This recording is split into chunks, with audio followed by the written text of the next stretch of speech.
Merci Madame la Présidente, Mesdames et Messieurs les ministres, chers collègues.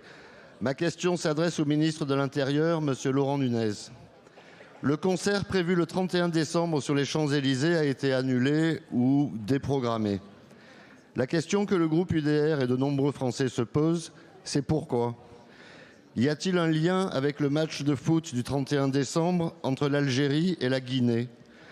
Si ce match n'est pas la cause, les Français doivent-ils simplement se préparer à ne plus pouvoir participer à de grandes fêtes populaires parce que l'État a perdu le contrôle de la rue ? Quand on en arrive à renoncer à des festivités par peur, c'est un indicateur de panique d'un pouvoir désarmé, submergé. Depuis les graves incidents du 31 décembre 2024, la solution retenue serait donc de punir toute la classe, toujours à cause des mêmes. Pendant qu'à Lyon, des groupes éco-terroristes affichent sur des bâtiments publics « La police tue », pendant qu'un candidat aux élections à Marseille crie ce slogan sur scène, nous voyons une police à qui vous demandez de reculer. Sachez cependant que les Français n'attendent pas d'un ministre de l'Intérieur qu'il dissimule le danger en annulant des événements, mais qu'il les sécurise, qu'il arrête les pillards au lieu de confiner les honnêtes gens. Je suis certain que vous ne manquerez pas de souhaiter une bonne année à tous les Français dès le 1er janvier.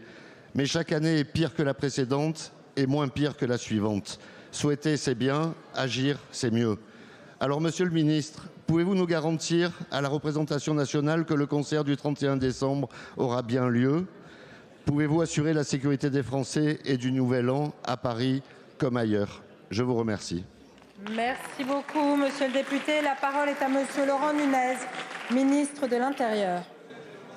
Madame la Présidente, Mesdames et Messieurs les députés, Monsieur le député, merci pour votre question parce que vous me donnez l'occasion de rectifier des inexactitudes qui sont répandues par les médias et par vous-même de manière éhontée.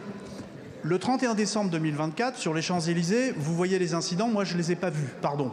Il y a eu un concert qui s'est très bien passé, nous l'avons sécurisé, comme nous savons sécuriser dans ce pays tous les grands événements. Je vous rappelle qu'à cette époque-là, nous sortions des Jeux Olympiques et des Jeux Paralympiques, qui ont été un grand succès pour notre pays et qui ont démontré notre capacité, notre savoir-faire, qui est regardé, qui est envié partout dans le monde. Sauf par vous, manifestement, sauf par vous. Alors le 31 décembre, qu'est-ce qui s'est passé ? Le 31 décembre 2024, il y a eu un concert, effectivement, il y a eu un concert sur les Champs-Élysées et on a eu à extraire énormément de personnes parce qu'il y avait des mouvements de foule. Les personnes se dirigeaient vers le haut des champs pour aller au plus près de l'estrade.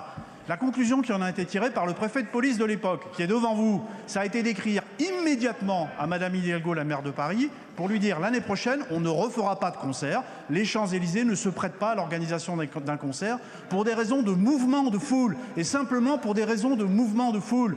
Nous savons sécuriser les grands événements sur les Champs-Élysées. Nous l'avons maintes fois démontré. Ce n'est pas la police qui recule, c'est le ministre de l'Intérieur, le préfet de police qui prennent en responsabilité une décision qui vise à éviter des drames. Et vous seriez les premiers à me critiquer si jamais je laissais faire un concert et qu'il y avait des personnes qui se retrouvaient écrasées par des mouvements de foule. Alors arrêtez de répondre des contre-vérités. Nous sommes un pays d'ordre public, nous avons des forces de sécurité intérieure qui ne tuent pas, qui savent maintenir l'ordre public, nous le démontrons tous les jours. Merci beaucoup, Monsieur le Ministre.